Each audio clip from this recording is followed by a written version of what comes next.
I was first introduced to you through Young and Free, that song Real Love.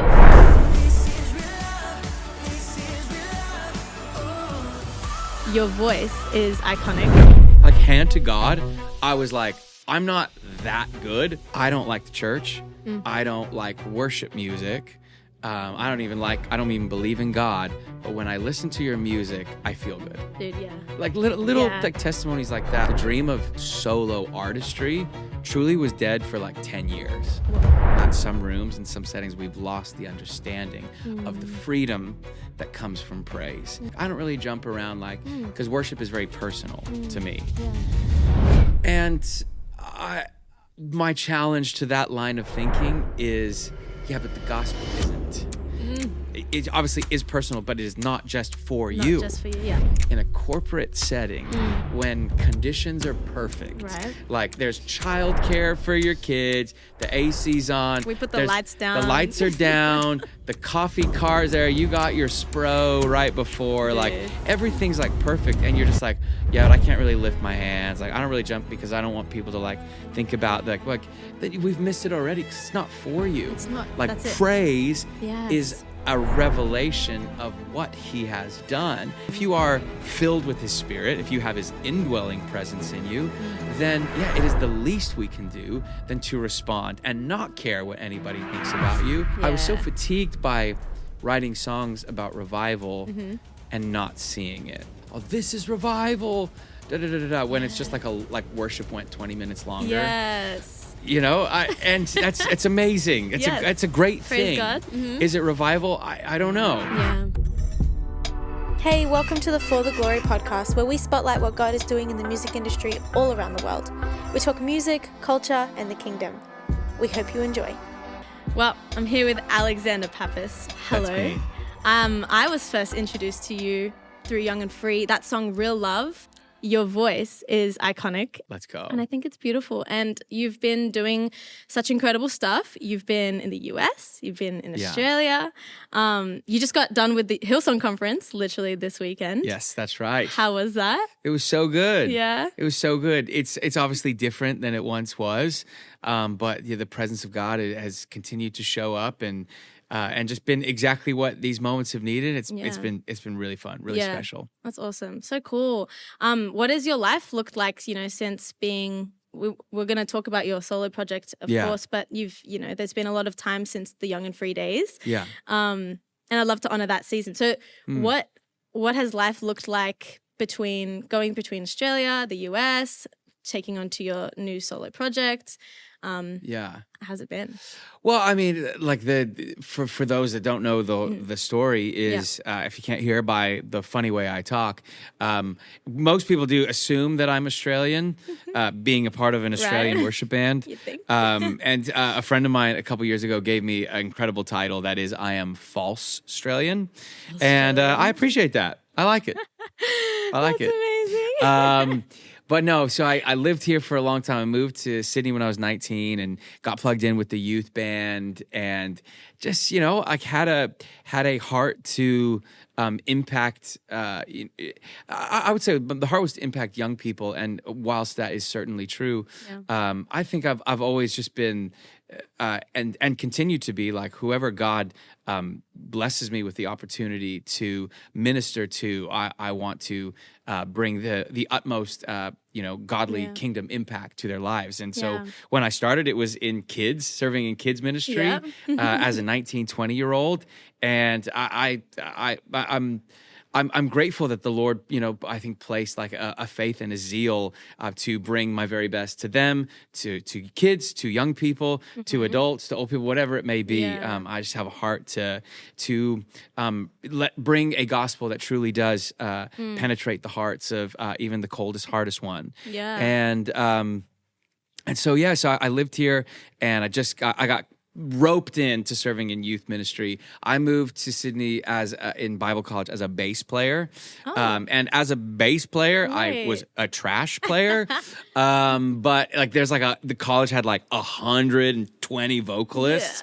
And like one bass player, and I was like, You wanted to get in. Well, to be honest, I was like, if I'm like hand to God, I was like, I'm not that good that I'm going to get noticed amongst 120 other people. Yeah. So I was just like, yeah, let's do something else. Like, I'll just play bass. I can figure it out.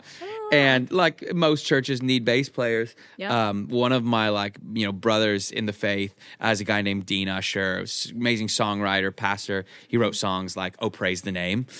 He was a youth worship pastor, and he just roped me, put his arm around me both physically and metaphorically, and was like, you're my guy, bro. Like, I see a lot on your life, and I want to believe that that's true, but I also think he needed bass players. So a little bit of both. Yeah. And got plugged into the youth ministry and just absolutely adored it. And to be honest, I grew up in like non-denominational, very like liturgical, not necessarily liturgical, but traditional Bible teaching. Like, welcome to week 30 of our 35-week study through the book of Love XYZ. that. And So cool. as a young person, that was a little bit hard for me to keep up with.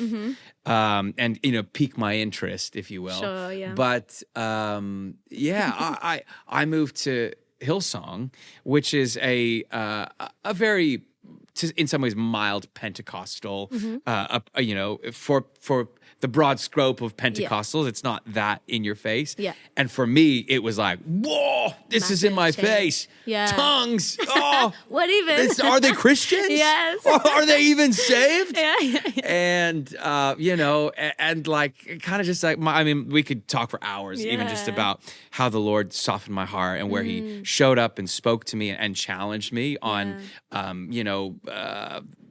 strict ideas that I had about what church had to be and what faith had to be. And getting into youth like really kind of like softened my heart to it. And I was like, man, look at the impact we're having on people's lives. And so I fell in love with it, got involved in youth, and that was just kind of like my everything for a while. And then years later, I kind of, again, this is another whole crazy long story, but I felt the Lord being like, yeah, you're meant to stay in Australia. And I was like, Hillsong has so many good worship leaders. God, why would you need me here? Right. And I just trusted Him, and I stayed, and no clue, like when I finished school, that Young and Free was going to start.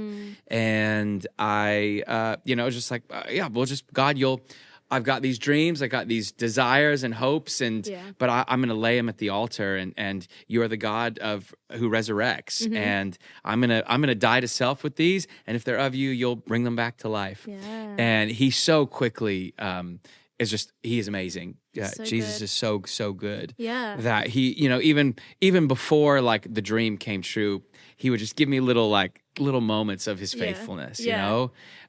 Such funny little things.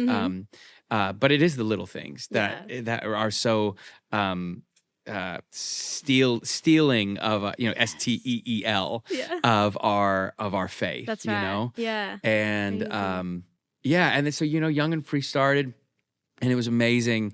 And is touring the world and writing songs and getting to lead worship with 15 of your best friends in the world So is fun. incredible. Yeah. And like, it's silly to say, but if no one's ever heard it before, we released a record called All of My Best Friends, and it's so aptly named. Like, I think most people would think people in a band are friends, but like, it was amazing. It was such an amazing thing. And around 2020, we were on a tour in America called Winter Jam, and it was in March of 2020.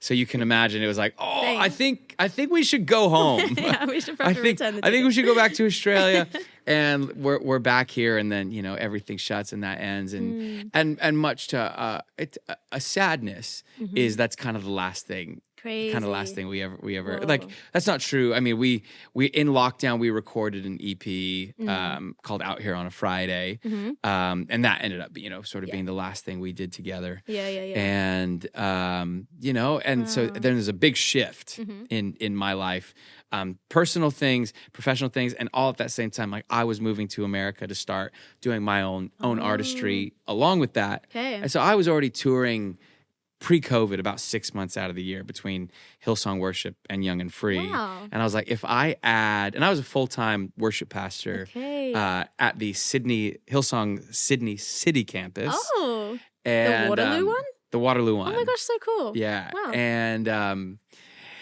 And so, yeah, I was like, I Crazy. don't think a pastor is doing very good if he's away more than Yeah, 6 it's a months. little We had an bit amazing crazy. team. Wow. And it was so good. And I was so covered and Mm-hmm. by amazing co-leaders and leaders of my own to cover me in that. But I was like, all right, it's time to go back to the States maybe for a Mm-hmm. time and all that. And then everything shifted. And Mm. in truth, I'm trying to keep this short, but I started doing my solo stuff. I released 2 EPs, and they were I referred to them as Monday music. Yes. Is I love and the reason that was significant to me was when Young and Free started. There we'd hear so many testimonies of people being like, I don't like the church. I don't like worship music. I don't even believe in God, but when I listen to your music, I feel good. Dude, yeah. Like little Yeah. like testimonies like that, or like when I listen to that music, I just feel encouraged. Yeah. Like, and you're just like, well, that's the Spirit of God, my friend. Exactly, yeah. Like that is His presence filling the room that you are in. How incredible. So there was a time that I was just like, man, let's steer into that. Yeah. Let's steer into that. And I think, I have no regrets, but even for Young and Free songs that I would try to write, that I was like, I want to make sure this would reach that person again. Yeah. And, and then I kind of realized, like, man, no, our mandate is to be a worship band. And like, we can write other music. And so I started Separately, writing in conjunction with doing Hillsong stuff, Nice. do okay. my own stuff, Yeah. which was called, which I called Monday Music under my own name, and released an EP called Idaho, Yes, and an beautiful. EP called American Dream, Mm-hmm. and so I did those, and they were really, really special and significant to me, and the journey that I was going through and I was yet to go through. And then, in short, as great as that was, I kind of had this moment with God, a little bit of certainly a rubber hits the road. Like, all right, what is next, Lord? Right. There are so many unpredictabilities. Like, I need you to really help align my steps. And I just kind of felt Him say to me, and me specifically, and what I will say, anybody who wants to write encouraging, faith-filled Christian music that speaks to people's Monday, Tuesday, Wednesday, Thursday, Friday, Saturday, please do it. Yeah. Like, the kingdom needs that. The Psalms are filled with more than just thanksgiving and Right. praise. They're also filled with lament. Yeah. There are, so that type of art is needed, and I think Amen. all the more. Yeah.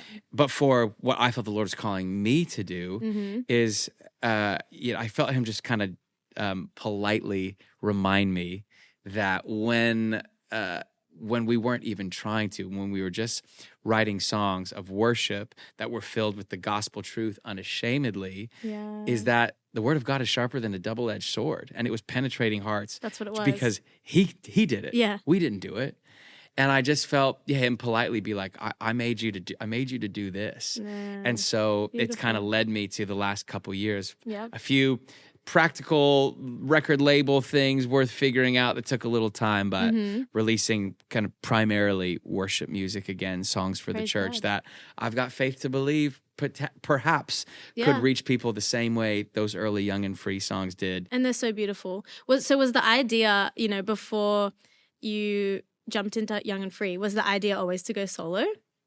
Before Young and Free, I mean, I was 21, like, Right, so so you didn't sure, really know? sure. Yeah. I think Young and Free like started when I was 22, and so yeah. I mean, I was like, I think when I finish Bible college, I'll move to Nashville, Yeah. find a good church, and start an Americana rock and roll band. Like, I actually That's cool. really had I didn't really think I was sort of.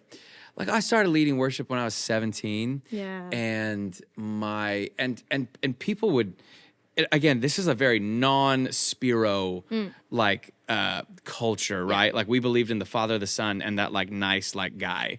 Like it's like, yeah, we believe in him, but like we don't talk about that spirit guy. Wow. And so even in those contexts, people would kind of come up to me and be like, Alex, you're meant to lead worship. Yeah. And I'd be like, haha, yeah, cool, I like it, it's fun. But like, no, Didn't like really, yeah. it didn't, I didn't see it. Okay. And it took years, like including years at being at a Bible college where I was like, yeah, I will always serve in church. That will always be something I want to do. I love this. I love being in community. I love leading people in worship, but I'm made to like write rock and roll. Like I'm made to do this. And yeah, kind of, the story of like laying that down. But yeah, like that was the idea. Yeah. And in truth, I mean, part of the story too is, my story specifically is when that day that I said I laid it down and died to self, like the dream of solo artistry truly was dead for like 10 years. Whoa. Like maybe like 7 years. Maybe about 7 years.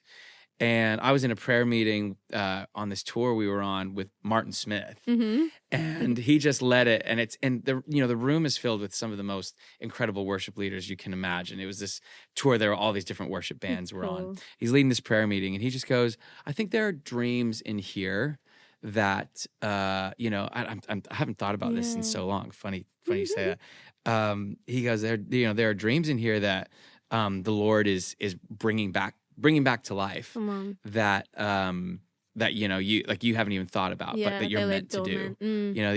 That some of you are meant to do." And there's some people in the room that literally like quit like the bands later to start like other ministries, like from this like so many testimonies from this specific prayer meeting on like a Tuesday night in Nebraska. Yeah, come on. Like the most like random, the most random thing. Yeah. And I just felt in that moment like the Lord like resurrect that like desire to like do some music on my own. And it was just and there was years before it actually happened. Wow. A handful of years before it actually happened. And that's cool. Yeah. I love that so much. God is so good. He speaks and he prophesies through his people. Fast forward now, you're doing your solo project. You're actually doing the thing. When you look back when I've looked back at different seasons of my life, you can kind of almost see where you were with the Lord, and then compare it to like where you are now. What do you feel like has changed, like in your faith and in your maturity from 10 years ago till now? Like, what are those things that the Lord has kind of walked you through? Whether it's through your solo project or personal other things, when you look back at your like 10 years ago self, totally, what's kind of changed since? I mean, it's funny is I hope anyone listening can appreciate where this is coming from, but like my solo project, so Alexander Pappas, whilst it is my name, I'm like, it's a brand, if you will. Like that sounds a little icky. I can appreciate, but I'm like, in my head, it's compartmentalized. Like this is a thing that exists. This is I work for, in my head, I'm like, I work for this. And that said, the reason I, bring that up to your question is it is like anything that exists in that space, like is so strictly like an overflow of what God is doing, like in me as Alex, the person. Yeah. Right. And in the last 10 years, in the last like 4-5 years specifically, man, I have been through, without getting into the stories of all that, I've been through the worst like heartbreaks, the worst loss, the worst like of it all, like truly like losing like friends, like to like passing away, losing family members, and like kind of all at once, really in like 2022. The last 4 years really have been the most pivotal, like kind of course correcting, if you will. And even this week, like as you said, it was Hillsong conference, so it's so great. You get to see all your friends coming back in, and we're connecting and stuff. And it's like, I haven't seen you in 4 years. What's been happening? I'm like, well, oh wow. Let me tell you. But the overarching thing that some of the things that I had to walk through, like one, Like the Lord really never gave me more than I could handle. Like even like finding out certain things of like what was true of what I was experiencing and what wasn't true along the way. It's like, man, that's like, oh, I found this part of the story out like a year later, like, oh, and it's like, man, I wouldn't have been able to handle it like when at the time. Yeah. And the Lord has just so had his hand of protection over me. And I say like, I would never wish some of the things I walked through on my worst enemy. I certainly pray I never walk through a season like that again. Yeah. But even early on in it all, like there was a intimacy that I found with God. There was such a deeper well that I didn't know could exist. That's you know, beautiful. and that's the deeper well that I had to dig. Yes. You know, it's like it's there. Yeah. But it's for us. To seek it's for out, us to seek out. It's for us to do the labor of digging it out. And just very early in like that kind of process of grief, I kind of just had this saying in the back of my head that was like, I'd do it all again. I would do it all again if it meant losing what I've gained with my father. Praise God. And so everything else, like the solo artistry, like these are this is just an overflow of like the newfound like intimacy. And I'm at a place too of just like, I fully get now, like it only goes deeper. Right. Like, and I'm at a place I'm like, I don't need grief and loss anymore to recognize like we could dig some deep wells like today. Wow. We could dig some deep wells like on the mountaintop. Mm-hmm. Like we could do this here.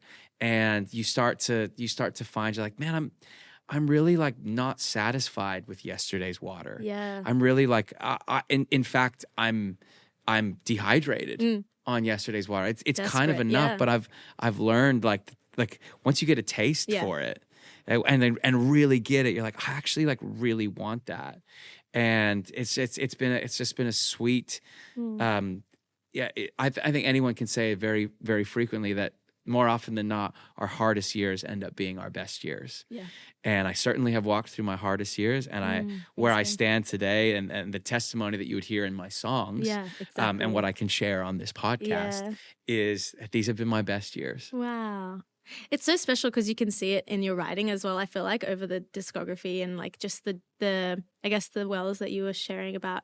How has that affected your worship leading as well? Like leading a room of people, there's only so far you can take people when you're walking people into the presence of the Lord. Yeah. And so has there been like testimonies compared to your maybe less mature days and you're kind of walking out your journey? Has there been deeper times in corporate worship as well? For sure. Mm-hmm. I am so... I'll put it this way. When I first started leading worship, and then let's break it down into 5-year gaps. Like 5-year spans. I've been leading just about 20 years. Leading worship for about 20 years. Actually, this year I have been leading for 20 years. Come on, anniversary. Let's go. Yeah, I'm realizing this now.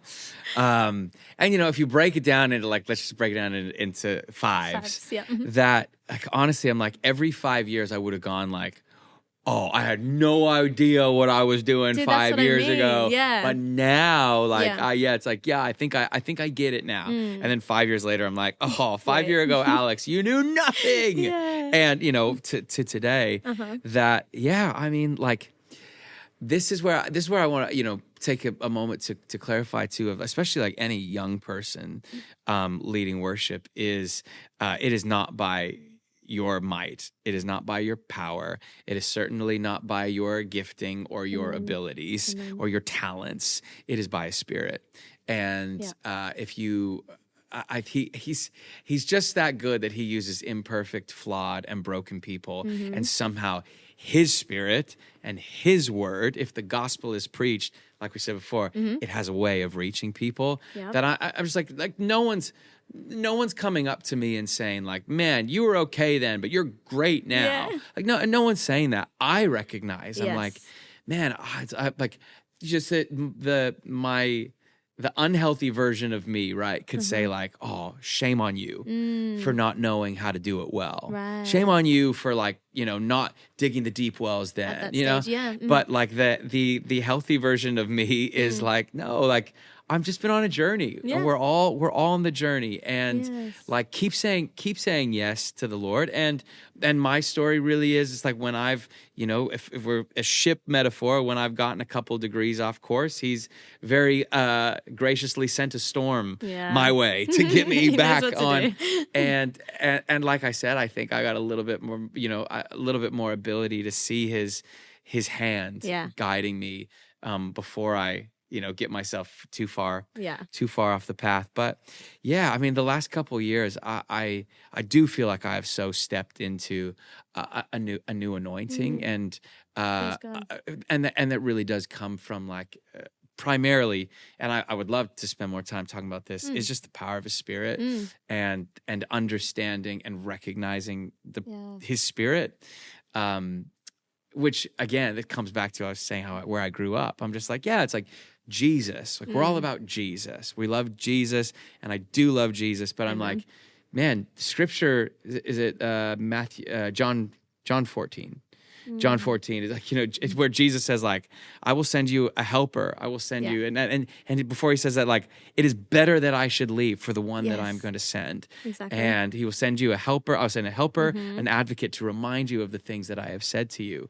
And I think to some extent, the real change in me is like a revelation of Jesus without the Spirit for me. And now it is, I have a revelation of Jesus and the Spirit, and the way it all works together is like, it's like in these rooms of leading worship that, there are moments, and even just sitting around the dinner table when I invite the Spirit of God into that, at that table to be like, oh, Spirit, what should I say here? Yeah. And like, boom, like he reminds me of the things that Jesus has said. Yeah. And the Spirit reminds me to like, and his power shows up, his presence, his manifest presence shows up in that room. And people can experience the presence of God. And so, when I've led worship, like these moments that I'm like, I don't know where that came from, except a dependence on his Spirit. Yes, good. It's so good.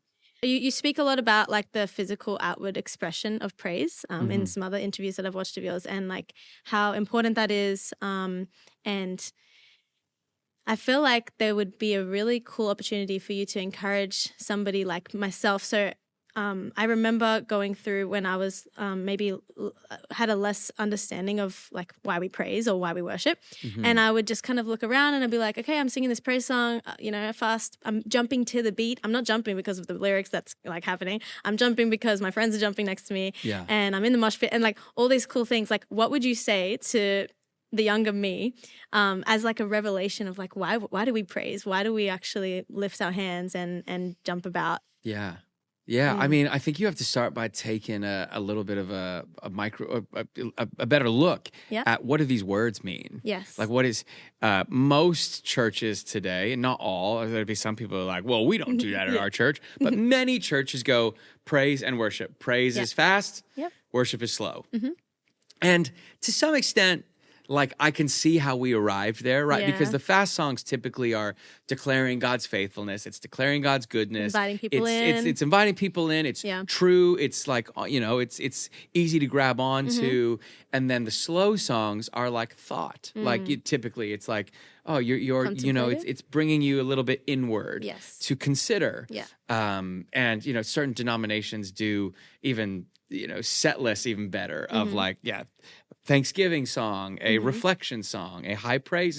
Everybody does it well to some end, but at least in the world I come from, is I can see how we arrived at that place. Yeah, we have diminished praise to like, oh, it means you jump at the start of the thing. And the meaning of praise is an outward, an outward expression of our gratitude, of our affection, of our love, of our worship, worship. Worship is kind of like what's happened. It's the introspective, but it's also it's the lifestyle, right? Worship is, and I think a praise lifestyle. We could get into the semantics of what that looks like, but if we're just talking like we're called to live a life of worship, and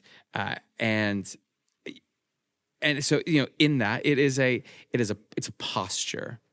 Worship, the lifestyle of worship is a posture. So the worship songs lead you to a posture of openness, right?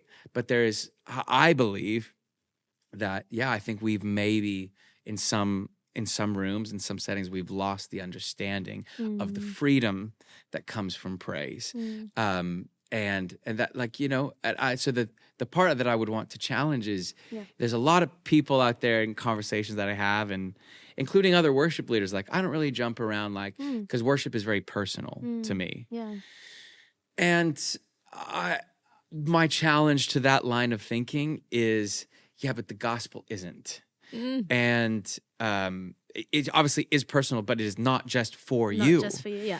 It's not something to hide. And for me, if I am not able to, especially in a corporate setting, when conditions are perfect, right? Like there's childcare for your kids, the AC's on, we put the lights down, the lights are down, the coffee car's there, you got your Spro right before, like everything's like perfect, and you're just like, but I can't really lift my hands, like I don't really jump because I don't want people to like think about like then we've missed it already because it's not for you. It's not like praise is a revelation of what he has done. And so, if you don't know Jesus, sure, stand there with your coffee and observe. And I believe the presence of God in the room, the faith in the room, because he inhabits the praises of his people. You can experience his manifest presence in the room and have your heart changed and your life changed. But if you are filled with his spirit, if you have his indwelling presence in you, then it is the least we can do than to respond and not care what anybody thinks about you. And I just think of all the examples of people. I just think, the simplest one and the most obvious one is Paul and Silas. It doesn't say they lift up a introspective prayer, a very personal prayer, introspective. No, they started singing and shouting praises. And that's what made the shackles break. That's what made the chains fall off. That's what made the doors unlock. Same goes for, I love talking about, it's Joshua chapter 6, where the angel of the Lord gives Joshua the command of what they're about to do. Yes. And, I grew up on VeggieTales. Did you? Me too. Heck yeah. So I'm in my head, whenever I tell the story, I'm thinking French peas. Yes. Of course. Thank you, of course. Of course, the French peas. But, this story's crazy. And when the angel of the Lord shows up to give Joshua like the word of the Lord, he says, he's like, behold, I have already given you the city. Before he even tells him, hey, I'm going to tell you to do something really silly. Yeah. I'm going to tell you to do something. You're going to march around the city. You're going to, on the last day, lift up a shout of praise. You're going to, and lift up, blow the shofar, the ram's horn. You're going to do the thing. And like praise and jumping around is us stepping into agreement with the word of God. Amen. Jumping, like getting outside of our comfortable state is stepping into agreement with the greatness of our God. It's like just the act of jumping around, just the act of lifting your hand is just agreeing that he is worthy of it. Yeah. And stepping into agreement is like them. It's like, I've already given you the city. The power of his presence, the power that he is, of what he is able to do in our lives it's already done. Yes. Like the work is finished, and we just get to step into agreement. We can praise like that, and we can lift faith like that. That recognize that stepping into agreement with the authority of God. Yes. And so like just another story is the Roman leader that says to Jesus, "You don't even need to come to my house because I recognize your authority." Yeah. And Jesus says, "Nowhere in all of Israel have I seen faith like this." It says Jesus was amazed. We can actually amaze Jesus. We can amaze God with our faith. Wow. And I think faith like that is just doesn't care what anybody thinks, praises, dances, sings, steps into agreement, recognizing his authority. Imagine what he could do in our lives if we had a revelation of praise. Praise, come on. I fully agree with you. That is a word and a half. Also, you're like a preacher on the side. No, honestly, I'm good here. If you give me 20 minutes, I crumble. That's amazing. I wanted to ask a bit about, your experience, because you're I guess you've had so much time in the US, but also a lot of time here in Australia and leading congregations in both. Yeah. Is there any difference between the two and or the culture of the church that you've noticed? Because, I mean, we're here in Sydney. And so, Yeah. I'd wonder if there's anything.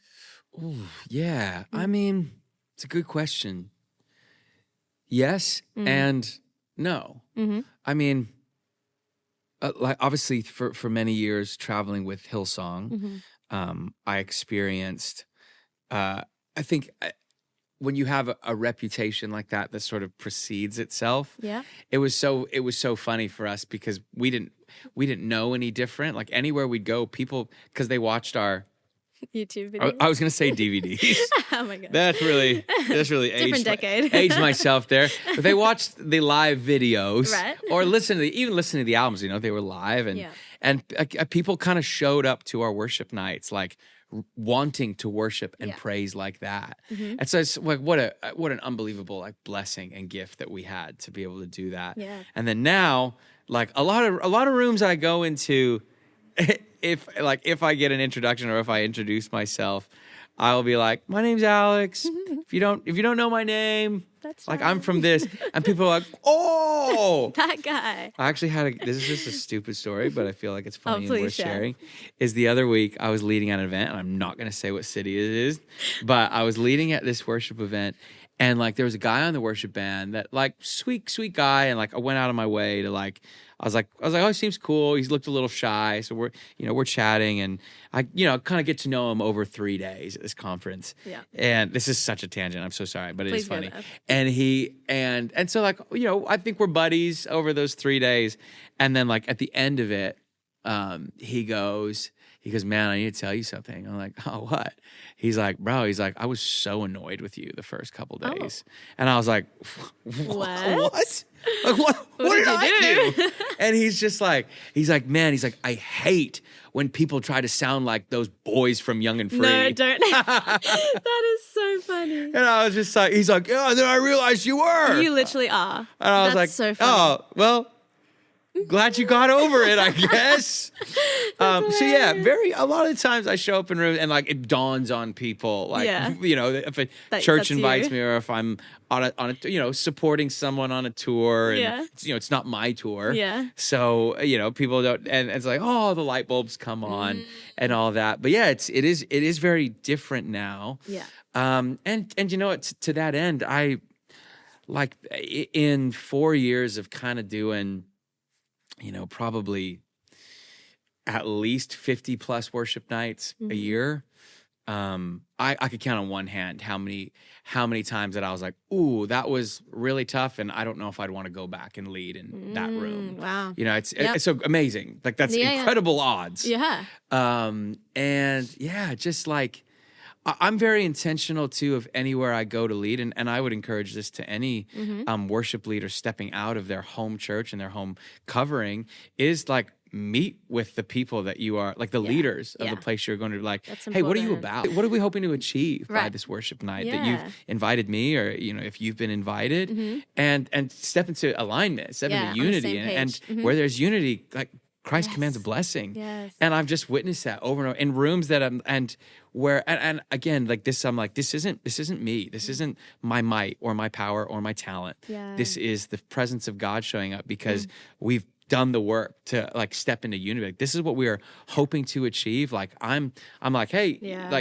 I did an event with the Catholic Church in Poland a year ago. And I was like, do they know I'm not Catholic? And the woman who organizes it is a nun. Yes. And I was like, I meet her and she's like, I'm so happy to meet you. I'm like, do you know who I am? Do you know I'm a Pentecostal? Yeah. And she's just like, yes, I love it. It's like, I love the Spirit of God. That's and blah, blah, blah, blah. And it was amazing. It was so cool how just the Spirit of God just shows that He blesses it. And yeah, so it is different. Yeah. But if you step into unity, it doesn't matter. Amen. It doesn't matter.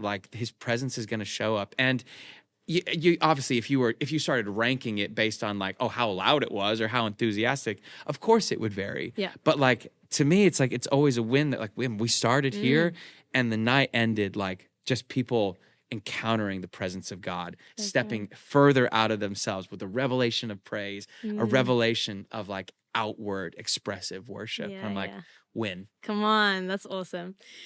Love that. The Australian church is a beautiful one. You just released a new track with Southland, our Aussie friends. Can you tell us a bit about that and how it came about? What's the song about as well? Yeah, so Lachlan Holmes, who is the producer and the worship leader on that song and is the worship pastor with Elevation Church, Australia. Yeah.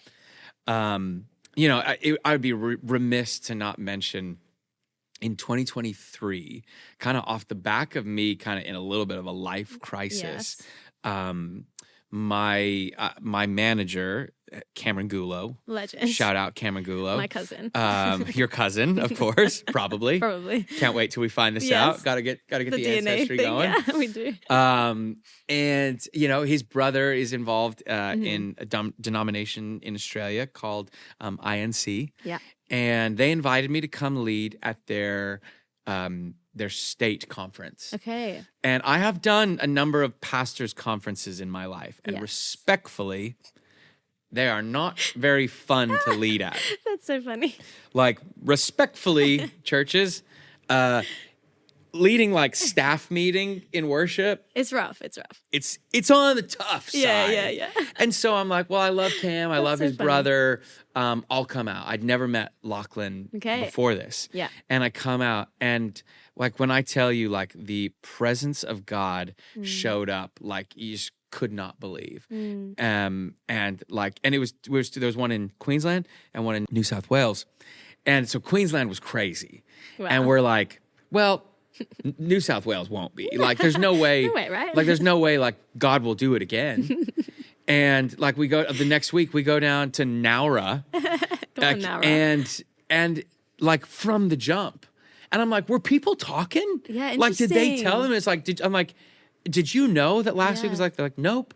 Like, the Spirit of God, like, and it marked me forever. And I know anybody who was in those rooms as well was so marked. And it's been 3 years since then. And they just had their conference the last couple days as well. And there's so many testimonies of what God has done, has started there. And so a couple months later, Lockie was in America. Yeah. And we wrote a song called A Great Awakening. Yes. Together. And it's been a super special song for so beautiful. Their ministry and for mine. Yeah. And that was birthed because of what happened in that room, really. And both of these songs, Fresh Outpouring and A Great Awakening, Lachlan kind of showed up with this like, hey, what if we wrote a song? What if we wrote a song that mentioned great moves of God from the past and prayed for God to do it again? A Great Awakening. Yeah. And then this is like, okay, well, and it's funny. This time it was like it felt like the pressure was on. Okay, because like it's funny. We like last time we wrote, and he was in LA again. Okay. In October. Yeah. I think October, December this last year. And we were back in the like writing room that we were in like Bel Air, California. Situation. Same room. Yeah. Same situation. And then like we're both like oh, like no pressure. And like literally like God bless Cam who manages both of us. He's like, yeah, you guys writing a smash over there? We're like, no, stop it, no pressure, lay off. That's hilarious. And so, but Lockie had this. He's like, man, like we, as a church, we're wanting to write a song that like leads people to make room for the Spirit of God to pour out afresh, pour out anew. And so it's just we had that clear vision and space and we wrote it, and I think because of the pressure, we like walked away like, oh, I don't know if that was very good. And then, Lockie built out the demo a little bit, and I was like, bro, please, could we do this song together? Like, I'm obsessed with this. This is what I am all about. Like, this is like if there is a lasting impression I hope to leave people with.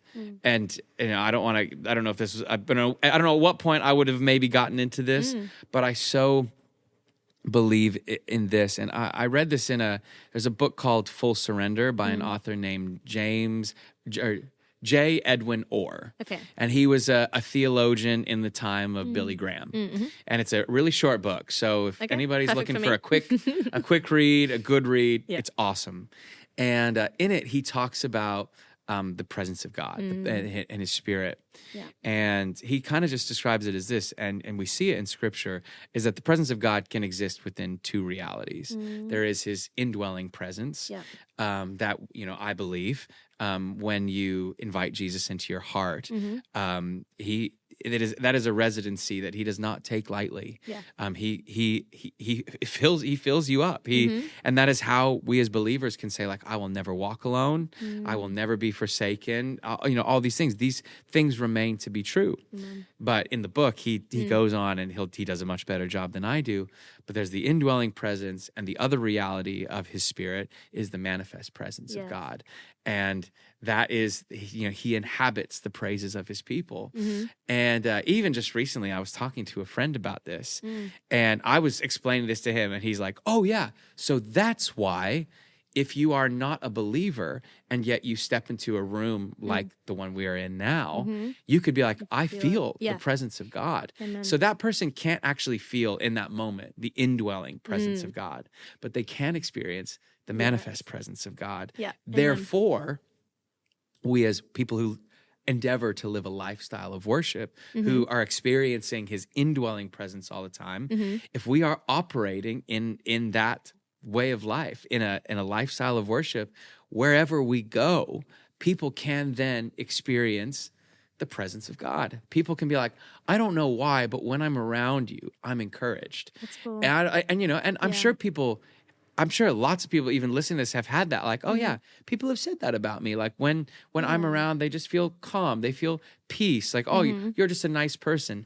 And maybe that's true, but also could be that you are walking with the Spirit of God, like operating around you. How incredible. Wow. Incredible. So for me as a worship leader, like I said, I'm going in all these various rooms and leading people who know me, who don't know me, people who could care less, or people who probably don't like my tattoos or my earrings or whatever, or the sound of my false Australian accent.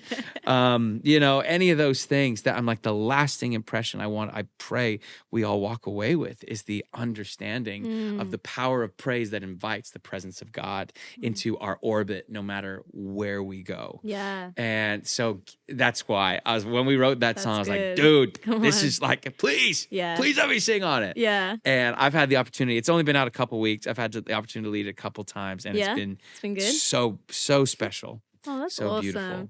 I was literally just about to ask you, like, what do you think revival actually looks like? Because we always talk, I think in the church, we talk about revival, we talk about awakenings, and, what would a genuine revival within maybe just the music industry or the church itself, what would that look like to you? I think you just expressed it really beautifully, but if there's anything else you wanted to add, like, what is revival to you? Yeah, what's funny is when we started writing A Great Awakening, which the first lyric of the song is, and I said, Lockie told me the idea. I sat down at the piano, started playing like the line, and the first words that came out of my mouth was like, I've got faith for revival.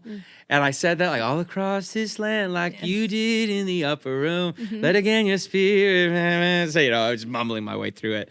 And we're like, whoa. And I was like, so sick. And I was like, but can we not say revival? And this is why there's, I've been writing songs for a little while, and there was this song called Spirit Breakout by, I forget who wrote it, but the one I knew was Kim Walker-Smith. Yeah. Like ripper of a Great tune. song. And loved singing it in church. Yep. And then I think, to me, at least in my orbit, that song is what sparked this, like, everybody wanted to write songs about revival. That's true. Everybody we released a record called Youth Revival, and we didn't have a song that even really talked about revival on it. Hilarious. Oh well. But it's what we were praying for out of those songs. Yes. So it's still pure. And so we're writing it, and I just say, Locke, I'm like, can we say, and like I just was so fatigued. I was so fatigued by writing songs about revival and not seeing it. You know what I mean? That's real. Yeah. And I think to some end, I'm sure people going to church that just hear about, oh, this is revival, when it's just like worship went 20 minutes longer. Yes. And it's amazing. It's a great Praise thing. God. Is it revival? I don't know. Yeah. But so personally, I was like, I'm fatigued by saying this word. I'm fatigued by praying for it. And I felt the Spirit in that moment being like, maybe that's the very reason you need to keep praying and believing Yes. for it, to say, I do have faith for revival. Yeah. And that it would look, and the prayer of that song specifically is like the world has never seen. Yeah. Like you look all throughout history, there are common pillars that, of prayer, repentance, and surrender that have brought about the great moves of God that we've seen. Yeah. But the way he moves, I always think about like Aslan in Chronicles of Narnia, Prince Caspian, where, the kids are like, why didn't you come sooner? And again, church kids, we're all thinking Liam Neeson. Yeah. We're all thinking Liam Neeson. And he says, he's like, I never moved the same way twice. But we are creatures of habit. We're like, we look at what one ministry is doing in order, oh, there's something amazing happening in that ministry. And because of, the technology of today, like we can copy and formulate and emulate exactly how they did it. Yeah. And good things happen. Yeah. Like it, and because again, from like one of the first things we said, like on this podcast, is he's so good. He uses imperfect people. Yeah. He uses people who are copycats. Yeah. He uses people who don't know what they're doing, and his will is done. That's true. And he, it's beautiful. But we so want to like, oh, there must be a formula. Yeah. And there just isn't. No. There just isn't, except people continuing to bring repentance, surrender, and revival in prayer. Is such a common denominator of every great move of God. That said, I don't know what real revival is going to look like. I don't know what. You could say Asbury was one at SEU, Southeastern University in Florida last year. Unbelievable. I wasn't there. I know a lot of people who were, and they're like, heck yeah, it was. Cool. And to me, the only thing that I say when it comes to revival, it is, the word is the things being made new. Yeah. And so to me, it is, I will call it revival personally, and what I pray for and believe is, what I bring in this context is faith to a room, to lead people to surrender, repentance, a heart for prayer and worship, a lifestyle of praise. These things we've all talked about, but it's meaningless if it doesn't leave the room. I don't think it is revival if it just stays in the room. Yeah. And things can be made, like there can be a revival of me. Like I was revived. Yeah. Like I was dry. My well was empty. And I left that room refreshed and revived. That is, of course, revival. Yeah, you're right. But what we are talking about here, and the thing I think corporately that we gather and we pray for, is that we would see our cities and our communities changed. Yes. And so when something happens so great that the orphan finds a home, the mother, like the single mother, is provided for, the homeless are reached, what you did for the least of these, like you did for me. Yeah. That kind of revelation that we catch, I believe, is the big scope of what we are praying for. Yeah, that's good. That is so good. I want to kind of pivot and speak to the Christian creatives that are listening. We have a lot of them. Praise the Lord. And I love what you said about, God uses the copycats and he uses those who maybe just aren't even perfect.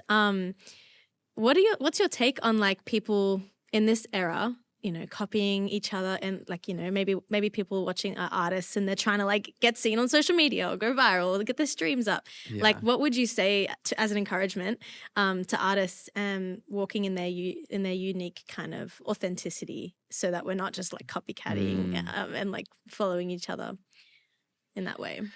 Honestly, first up, I want to say sorry. I'm sorry that. Hey, thanks so much for tuning into this conversation. We hope you have been blessed by it.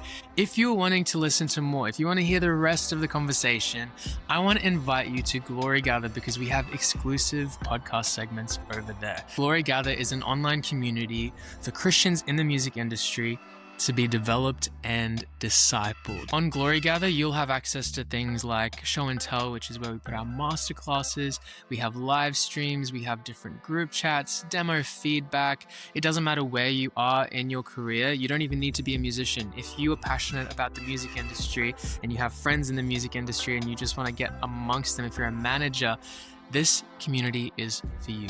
It's called Glory Gather. It is live. You can head to glorygather.wearefortheglory.com. Our links are on all our platforms as well to sign up and become a member.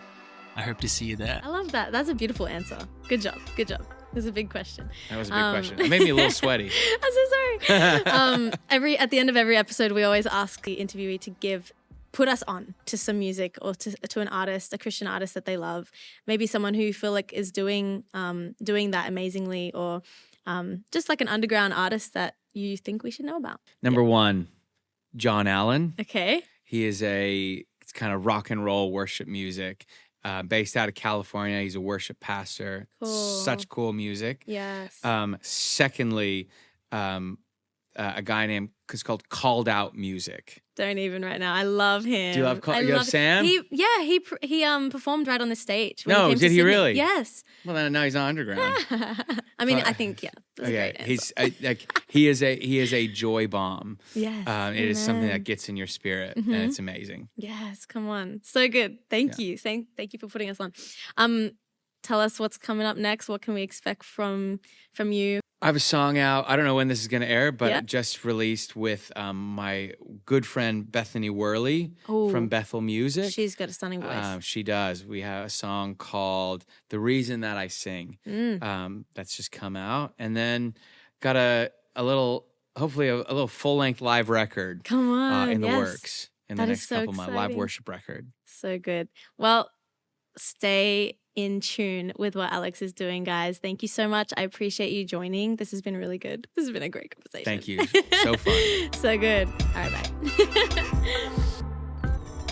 Hey, thanks so much for listening to the For the Glory podcast. Be sure to check out the show notes to learn more about For the Glory and everything we're doing in the music industry.